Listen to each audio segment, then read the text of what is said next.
SLBC tunnel ప్రమాదంలో ఇరుక్కుపోయిన 8 మంది కార్మికుల ప్రాణాలు కాపాడటంలో ప్రభుత్వం నిర్లక్ష్యాన్ని మాజీ మంత్రి ఎమ్మెల్యే హరీష్ రావు ఎండగట్టారు. సహాయక చర్యల్లో ఆయా రెస్క్యూ టీంల మధ్య సమన్వయం చేయడంలో ప్రభుత్వం విఫలమైందని విమర్శించారు. బాధిత కుటుంబాలను పరామర్శించడంతో పాటు సహాయక చర్యలు పరిశీలించేందుకు వెళ్లిన బీఆర్ఎస్ బృందాన్ని అడ్డుకున్నారని ఫైర్ అయ్యారు. బీఆర్ఎస్ హయాంలో టన్నెల్ పనులే జరగలేవన్న మంత్రి ఉత్తమ్ వ్యాఖ్యలను ఖండించిన ఆయన 9 ఏళ్లలో 12 కిలోమీటర్ల పనులు పూర్తి చేశామని చెప్పారు. ఇప్పటికైనా దివాలాకోరు రాజకీయాలు మానుకోవాలని కాంగ్రెస్ ప్రభుత్వానికి హరీష్ రావు చురకలంటించారు. గత 5-6 రోజులుగా బీఆర్ఎస్ పార్టీ తరఫున మేము ఇక్కడికి రావాలని అనుకున్నా కూడా మా నాయకులు రెస్క్యూ ఆపరేషన్స్ జరుగుతూ ఉన్నాయి. పనిచేస్తున్నప్పుడు వాళ్ళకి డిస్టర్బ్ కావద్దనే ఉద్దేశంతో కొద్ది రోజులు ఆగి వెళ్లాలని చెప్పడంతో మేము గత 4-5 రోజులు వెయిట్ చేశాం. ప్రభుత్వం మాత్రం చూస్తూ ఉంటే ఎట్లా ఉందో మీరందరూ కూడా చూస్తున్నారు. హెలికాప్టర్లో వస్తున్నారు, హెలికాప్టర్లో పోతున్నారు, సమన్వయం చేయలేకపోతున్నారు.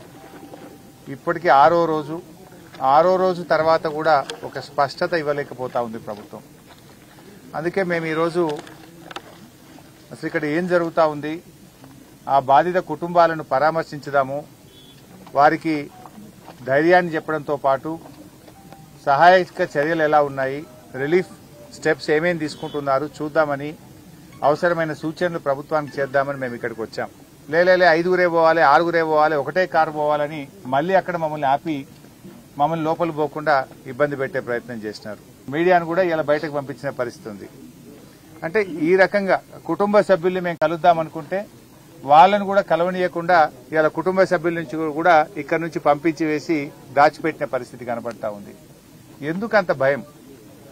ఇవాళ ఒక ప్రతిపక్షం వస్తే ప్రధాన ప్రతిపక్షంగా బాధ్యతాయుతంగా మేము ఆ కుటుంబాలను ఓదార్చాలని, వారికి ధైర్యం చెప్పాలని, మాకు తోచిన సూచనలు ప్రభుత్వానికి ఇవ్వడానికి వస్తే ఎందుకు ఈ రకంగా మమ్మల్ని అడ్డుకునే ప్రయత్నం చేస్తున్నారో, ఆ కుటుంబ సభ్యుల్ని దాచిపెట్టే ప్రయత్నం చేస్తున్నారు.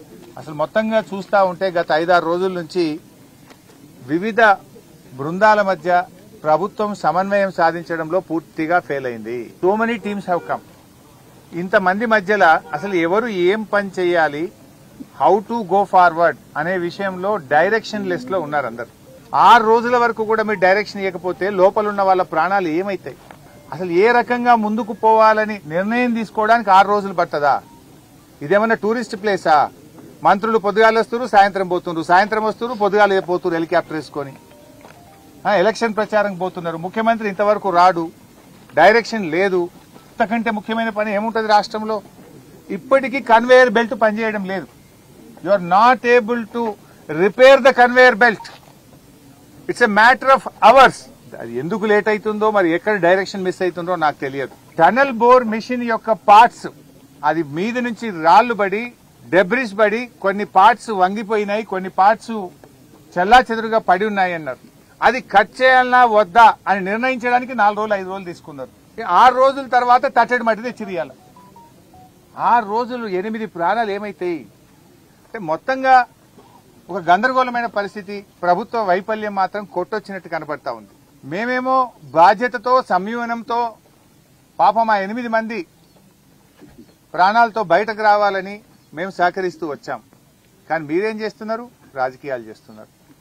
ఉత్తమ్ కుమార్ రెడ్డి గారు ఇక్కడ కూర్చొని మాట్లాడతాడు, గత ప్రభుత్వ నిర్లక్ష్యం వల్ల టనల్ కూలిందట. సిగ్గుండాలే మాట్లాడడానికి. గత ప్రభుత్వానికి ఇక్కడ ఇప్పటికి ఏం సంబంధం? అసలు గత ప్రభుత్వం పనే చేయలేదని మాట్లాడతాడు ఉత్తమ్ కుమార్ రెడ్డి గారు. రికార్డు చూసుకోండి.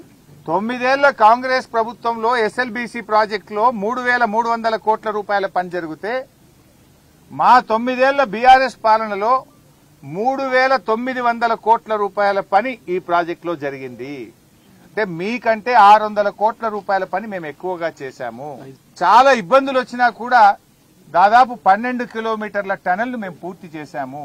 ఈ ప్రాజెక్ట్ లో భాగంగా ఉన్నటువంటి రిజర్వాయర్లకు ల్యాండ్ ఎక్విజిషన్ R&R చేసి ఆ ప్రాజెక్టులను 90% పూర్తి చేశాము. నిజాలు ఇది. ఇంకో మంత్రి జూపల్లి గారు, మీరే సాక్ష్యం, 5 కిలోమీటర్లు చేసినమాట మేము. నేను నీళ్ల మంత్రిగా ఉన్నప్పుడు నాతో పాటు సహచర మంత్రిగా ఇదే టనల్ నా ఎంబడొచ్చిండు. ఆ రోజు లోపలికి వచ్చి చూసిండు, నాతో పాటు పనులను సమీక్షించిండు. ఇవాళ పార్టీ మారంగానే ప్లేట్ ఫిరాయించి నాలుక మట్టబెట్టిండు. దివాలకోరు దిగజారు రాజకీయాలు చేయకండి. ఇప్పటికైనా సమన్వయం సాధించండి.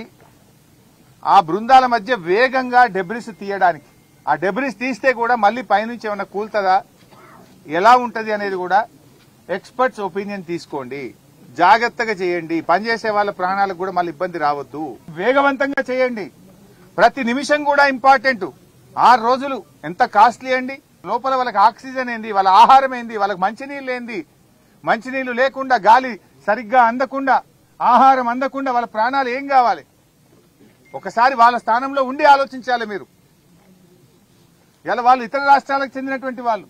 కేసీఆర్ గారు ఉన్నప్పుడు కరోనా వచ్చినప్పుడు ఇతర రాష్ట్ర కూలీలను కూడా మీరు మా రాష్ట్ర అభివృద్ధిలో భాగస్వాములు అని చెప్పి గౌరవప్రదంగా ట్రైన్లు ఇచ్చి భోజనం పెట్టి వాళ్ళని స్వరాష్ట్రాలకు పంపించి గౌరవించుకున్నాం. కానీ ఈరోజు మీరు ప్రాణాలకు తెగించి మన రాష్ట్రం కోసం ప్రాజెక్టు కడుతున్న వాళ్ళ ప్రాణాలను కాపాడడంలో నిర్లక్ష్యం వహిస్తా ఉన్నారు.